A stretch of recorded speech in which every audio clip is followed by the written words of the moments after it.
ఇక్కడున్న మీ అందరికీ కూడా పేరు పేరున కూడా రెండు చేతులు జోడించి జగన్ అన్న పోలీస్ గ్రౌండ్ లో ల్యాండ్ అవటం జరిగింది.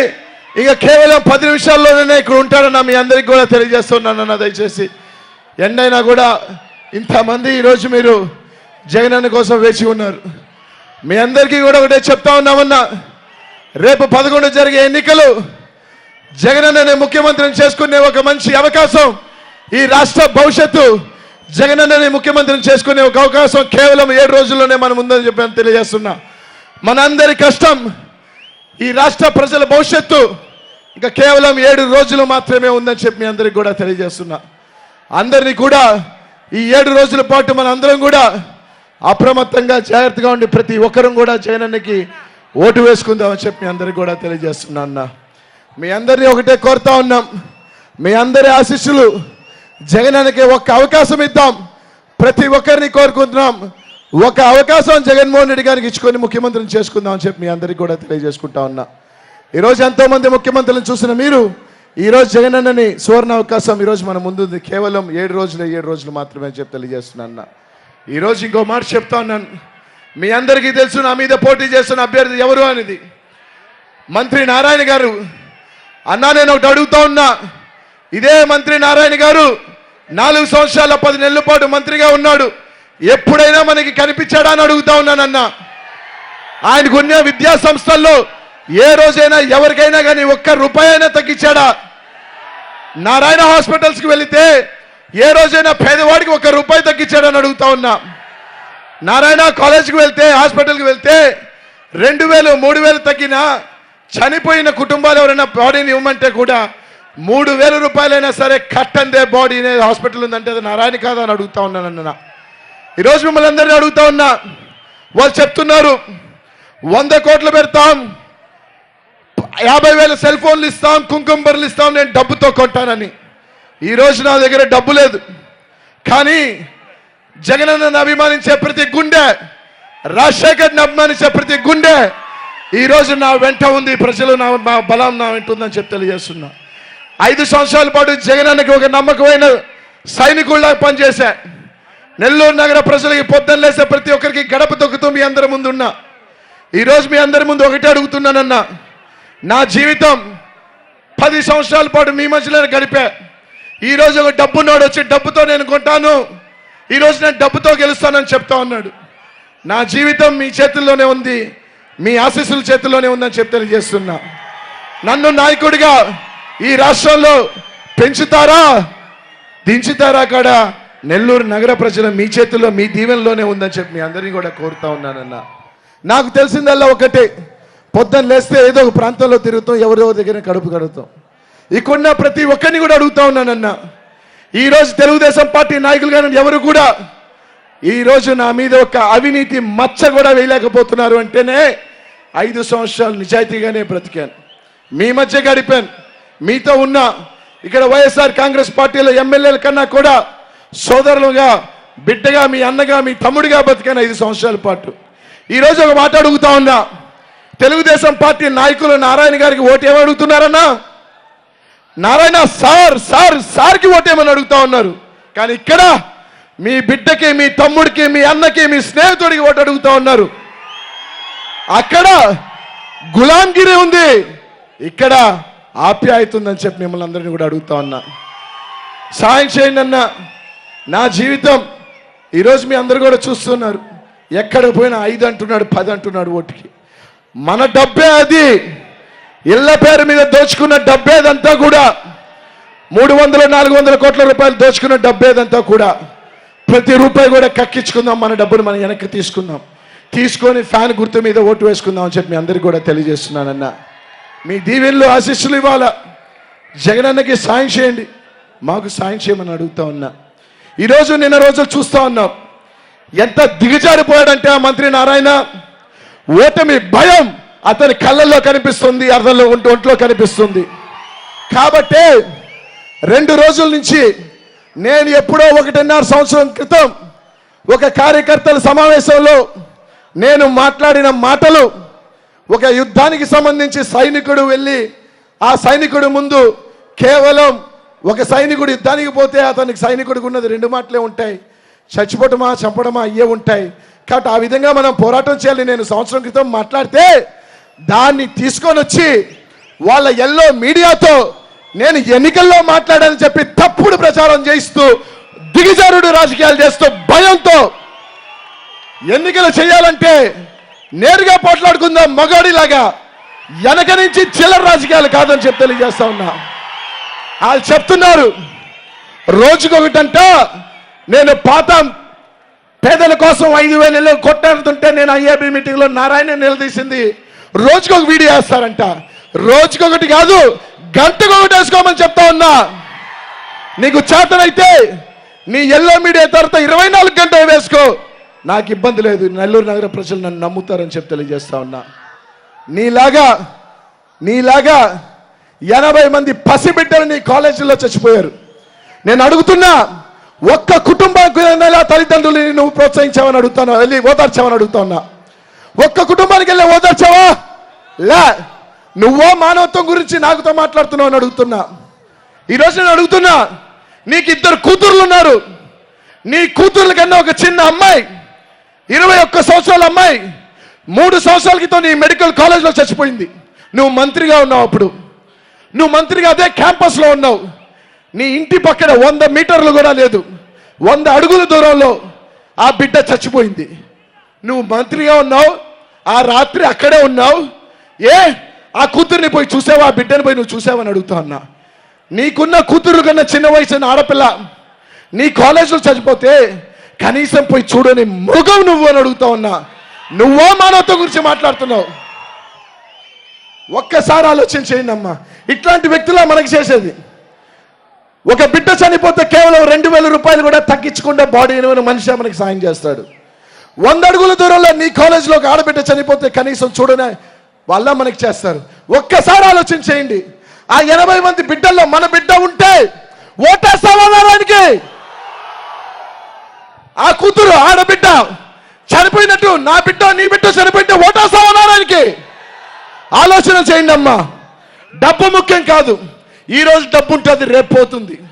కానీ అట్లాంటి వ్యక్తిని గెలిపించుకుంటే ఇంక ఎంతమంది బిడ్డలు చనిపోతారు ఒక్కసారి ఆలోచన చేయమని అడుగుతా ఉన్నా. ఈరోజు కొందరు మాట్లాడుతున్నారు, వాళ్ళందరినీ అడుగుతా ఉన్నా, నీ బిడ్డ కానీ ఆ కాలేజీలో చనిపోయి ఉంటే ఇలాగే మాట్లాడుతూ ఉన్నాడు నారాయణ గురించి అని అడుగుతా ఉన్నా. ఈరోజు మాట్లాడుతూ ఉన్నాడు, మా గురించి మాట్లాడుతూ ఉన్నాడు. ఈరోజు ఒక్కటి అడుగుతా ఉన్నా, 4 సంవత్సరాల 10 నెలలు నీకు ప్రజలు కనిపించలేదా? 4 సంవత్సరాల 10 నెలలు ఏ రోజు నీకు కనిపించలేదు? నేను డెవలప్మెంట్ చేశాను. డెవలప్మెంట్ ఏం చేసావు నువ్వు? డెవలప్మెంట్ 1100 కోట్ల నెల్లూరు నగర ప్రజల మీద అప్పేసావు. హడ్కో రుణంలో 150 కోట్ల నెల్లూరు నగర కార్పొరేషన్ కట్టాలా, పన్నులు మేము కట్టాలా? ఇల్లు కట్టానన్నావు, చదరపడుగు 1000 రూపాయలు దాటదు అపార్ట్మెంట్ కడితే. నువ్వెంత వసూలు చేసావు? 2,000. 3 లక్షల నుంచి 4 లక్షల పేదల మీద అప్పేసావు. 500 కోట్ల దోపిడీ చేసావు. నువ్వా మాట్లాడతావు? ఒక్క మాట చెప్తున్నా, మనం నారాయణకి ఓటేస్తే ఒకటే పెడతాడు, మనకి పంగనామాలు పెడతాడు, పెట్టి చెప్పమంటాడు నారాయణ్ నారాయణ్ నారాయణ్ నారాయణ్ అని చెప్పమంటాడు మనకి. ఆలోచన చేయండి అమ్మా. మీ అందరికీ కూడా 10 సంవత్సరాలు మీ ముందున్నా. నా జీవితం తెరిచిన పుస్తకమే. వాళ్ళు అంటున్నారు, ఈరోజు నేను ఒకటి అడుగుతా, 10 సంవత్సరాల ముందు నా ఆస్తి ఎంత? రాజకీయాల్లోకి వచ్చిన తర్వాత ఆస్తులు పెంచుకుంటారంటారు. నేను రాజకీయాల్లోకి వచ్చిన తర్వాత రిజిస్టర్ ఆఫీసులకు వెళ్తే తెలుస్తుంది నా ఆస్తులు పెరిగినాయా తరిగినాయా అని. ప్రతి సంవత్సరం ఆస్తి అమ్ముతూ పోతున్నానే కానీ పెంచుకుంటూ పోలా మీలాగని చెప్తా ఉన్నా. ఈరోజు మీలాగా ఇక్కడున్నదంతా ఎక్కువ వ్యాపారస్తులు ఉంటారన్నా. అన్నా నేను ఒక్క వ్యాపారస్తుడైనా ఏ రోజైనా బెదిరించానా? ఒక్క వ్యాపారస్తుడైనా ఏ రోజైనా ₹1 అడిగానన్నా? నాదో ఉన్నది నాకున్నది నేను చేసుకున్నాను తప్ప ఏ రోజు కూడా ఒక్కరిని ₹1 అడగల, ఒక ఇది చేయలే. నేను ఈరోజు మిమ్మల్ని అందరినీ అడుగుతున్నానన్నా, ఒక సాయం చేయండి. మీ అందరికీ ఒక మాట చెప్తున్నా, మీ కుటుంబంలో ఒక 2 బిడ్డలు ఉన్నారనుకోండి అమ్మా. అన్న పెద్ద బిడ్డ మంచి చేస్తాడు, చిన్న బిడ్డ సోదాగా తిరుగుతుంటాడు అనుకుందాం. 2 బిడ్డలు ఒకటి మంచోడు మంచి పని, ఒకటి చిన్న సోదా పని చేసినంత మాత్రాన నీ బిడ్డ కాకుండా పోరు కదమ్మా. అలాగే నేను మంచి చేస్తుంటే పెద్ద బిడ్డ అనుకోండి, చిన్న చిన్న పొరపాట్లు చేస్తుంటే చిన్న బిడ్డ అనుకోండి, అంతే మాత్రం మీ బిడ్డను మాత్రం కాదనుకోవద్దని చెప్పి దూరం చేయొద్దని చెప్తున్నా. మీ ఓటుని ఫ్యాన్ గుర్తుకి ఓటేయండి అమ్మ. 2 ఓట్లు ఉంటాయి, ఒకటి ఎంపీగా ప్రభాకర్ అన్నకి, రెండోది మనకి. జగన్ అన్న వస్తున్నాడు, మనకి సీఎం అవుతున్నాడు. ఖచ్చితంగా ఎవడు ఆపినా ఆపకపోయినా, ఏమి పొంగు దండాలు పెట్టినా, వంగి ఇలా దండం పెట్టినా ఓట్లు పడవు. చూసాం మనం చంద్రబాబు నాయుడు గారిని, చూసాం ఎంత దిగజారుతాడంటే కూడా నేను చూసాం. మామూలుగా కొత్తగా ఎప్పుడూ లేని విధంగా ఇట్ట పెట్టేస్తున్నాడు ఓటు. చూసారమ్మా, చూశారు కదన్నా. ఎన్ని వంగినా వంగి వంగి వంగి దండం పెట్టినా ఓటు మాత్రం ఈసారి ఫ్యాన్కే. జగన్ అన్న ముఖ్యమంత్రి అవటం తథ్యం. కాబట్టి మీ ఆశీస్సులు, మీ దీవెనలు ఈ బిడ్డకి ఇవ్వండి అమ్మా.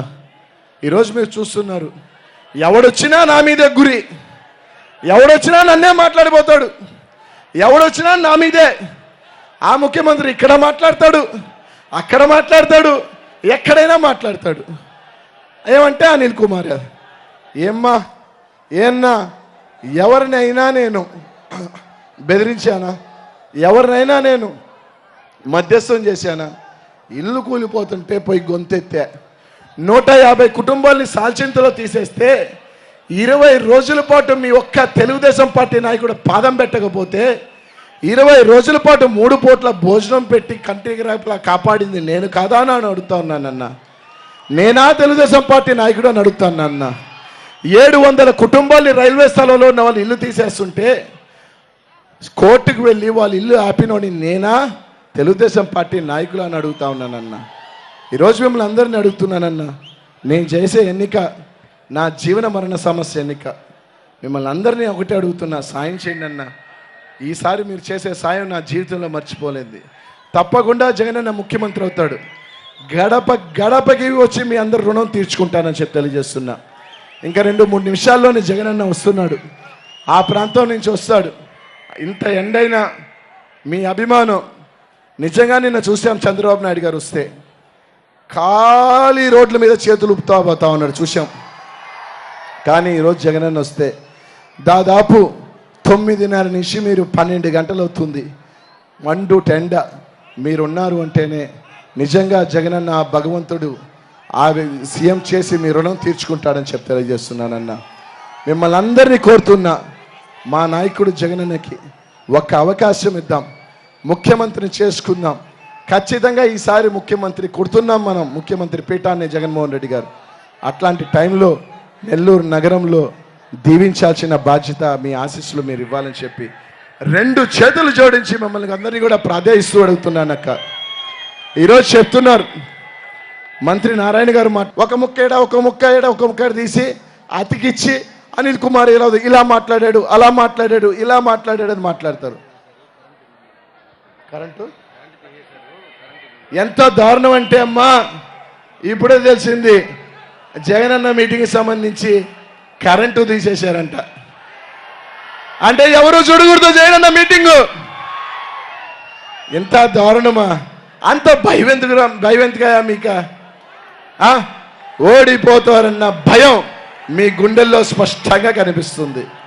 కేవలం అమ్మ వాళ్ళ బుడ్డ బెదిరింపులు, వాళ్ళ నీచ నికృష్టప చిల్లర రాజకీయాలు కేవలం ఇంకా వచ్చే బేస్తు వారం వరకే. కరెక్ట్గా వచ్చే వారం ఈ రోజు కల్లా మీ ప్రజా తీర్పు వైఎస్ఆర్ కాంగ్రెస్ పార్టీకి జగనన్నకు ఉండాలని కోరుతా ఉన్నా. ఇంకొక వారం, కేవలం వారం రోజుల్లోనే మన రోజులు బాగుంటాయి అమ్మా.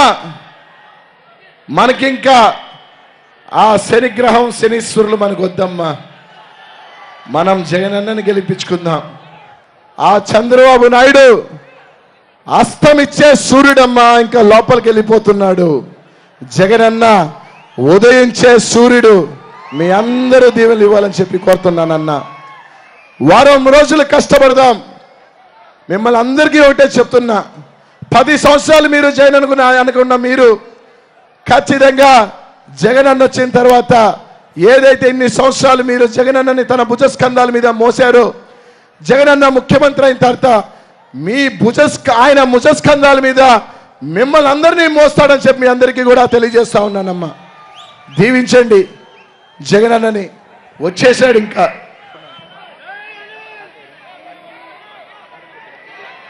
ఇంకా పోలీస్ గ్రౌండ్ నుంచి ఇక్కడ 10 నిమిషాల దారిలో ఉన్నాడు. ఇంకా కేవలం 2-3 నిమిషాలు, మహా అంటే 5 నిమిషాల లోపలే జగనన్న ఇక్కడికి వస్తాడు.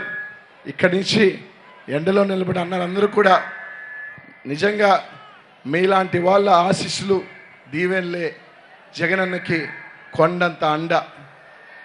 ఖచ్చితంగా చంద్రబాబు నాయుడు గారి సభలు మనం చూస్తున్నాం, మనుషులు లేక విలువెల్లాడిపోతున్నారు.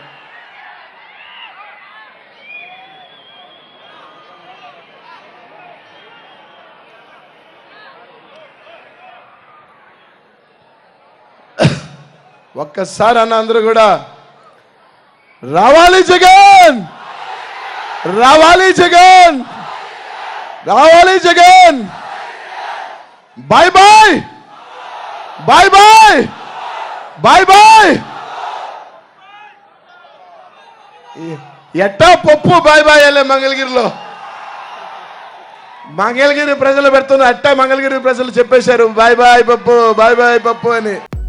హలో, మిమ్మల్ని ఫిలిం సెలబ్రిటీస్ రియల్ స్టోరీస్ ఏంటో తెలుసుకోవాలనుందా? లేటెస్ట్ గా రిలీజ్ అయ్యే మూవీ రివ్యూస్ నేను చెప్తే వినాలనుందా? ఇంకెందుకు ఆలస్యం, యోయో టీవీని సబ్స్క్రైబ్ చేసుకోండి. అలాగే మర్చిపోకుండా యోయో టీవీ యాప్ ని కూడా డౌన్లోడ్ చేసుకోండి.